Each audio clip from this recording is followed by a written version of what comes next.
ये घटना करीब 10 साल पहले की है। उस समय मेरे पड़ोस में गुंडों द्वारा हर दिन मुझसे पैसे लूटे जाते थे। वे हमेशा गली में इकट्ठा होते थे और राहगीरों से पैसे लेते थे, लेकिन मुझे हर समय उनसे भागना पड़ता था क्योंकि गली मेरे घर के रास्ते में थी।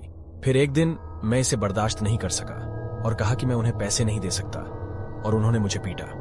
मैं रोता हुआ घर आया और मैं गुस्से और दर्द को बर्दाश्त नहीं कर सका। आखिरकार मैंने बदला लेने का मन बना लिया। हालांकि शुरू से ऐसा नहीं था।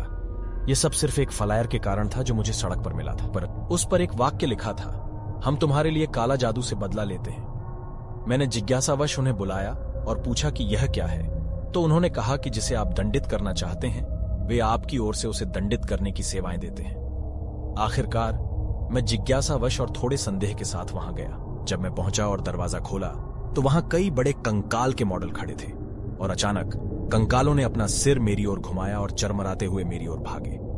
मैं चौंक कर अपनी पीठ के बल गिर पड़ा, लेकिन जब मुझे होश आया तो कंकाल हिल नहीं रहे थे, बल्कि स्थिर थे। ऐसा लगा जैसे मैंने एक पल के लिए कोई भ्रम देखा हो, लेकिन वास्तव में ऐसा लगा जैसे वह घूम रहे हो।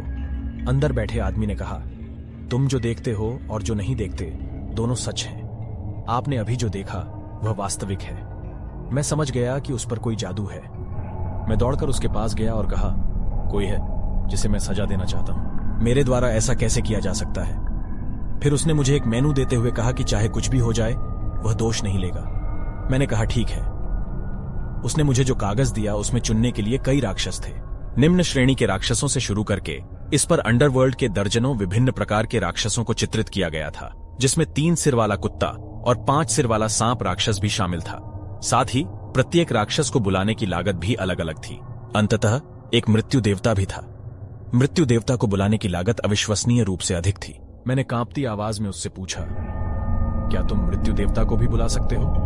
उन्होंने कहा, यह संभव है, लेकिन निःसंदेह यह उस पर निर्भर है कि मृत्यु देवता उसे परलोक में ले जाएंगे या नहीं। मैंने बहुत देर तक विचार किया और फिर उन्होंने कहा, यदि तुम निर्णय नहीं कर सकते तो इसे स्वयं अनुभव करो। मैं उन्हें यहां बुलाऊंगा, इसलिए देख लें और निर्णय लें। मैंने एक राक्षस को चुना जो गारगोयल जैसा दिखता है। फिर उसने एक मंत्र बोला और थोड़ी देर बाद कमरे में अचानक अंधेरा हो गया।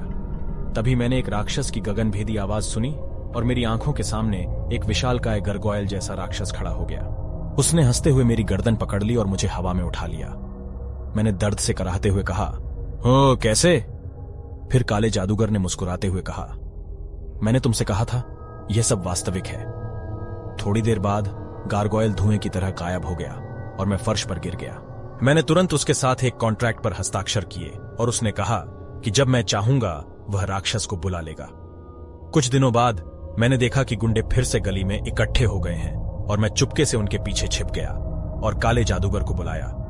उसने एक मंत्र का जाप किया और थोड़ी देर बाद गली में बहुत अंधेरा हो गया। तभी गुंडों ने चिल्लाना शुरू कर दिया। शुरुआत में ही गारगोयल ने उसकी गर्दन पकड़ ली थी और उसे जमीन पर पटक रहा था। जैसे ही उन्होंने भागने की कोशिश की, घबराहट में रेंगते हुए उन्हें गारगोयल ने रौंद दिया और उनके शरीर कुचल दिए। गली में मदद की गुहार लगाने वाली चीखें और कराहें गूंज उठीं। मैं जो देख रहा था उस पर विश्वास करना कठिन था। कुछ देर बाद वहां से गुजर रहे लोगों ने उनकी चीख सुनकर पुलिस को फोन किया, और जब पुलिस पहुंची तो सभी बदमाश हांफते हुए फर्श पर गिरे हुए थे। पुलिस ने अनुमान लगाया कि वे आपस में लड़े थे। गुंडों ने कहा कि उन पर किसी राक्षस ने हमला किया है, लेकिन पुलिस ने उनकी बात पर विश्वास नहीं किया। उन सभी को एम्बुलेंस द्वारा ले जाया गया और उसके बाद मैंने सुना कि उन सभी बदमाशों की हड्डियां टूट गईं और अंग फट गए, इसलिए उनकी सर्जरी की गई। वे मनोरोग उपचार भी प्राप्त कर रहे थे क्योंकि वे दावा करते रहे कि उन्होंने राक्षसों को देखा है। उसके बाद वे गली में नहीं दिखे और मैं उनसे कभी नहीं टकराया। मैं वास्तव में आश्चर्यचकित था कि काला जादू सफल रहा था और दूसरी ओर यह गुप्त रूप से आनंददायक था। इससे भी अधिक रोमांचक बात यह है कि कोई नहीं जानता कि मैंने ऐसा किया है।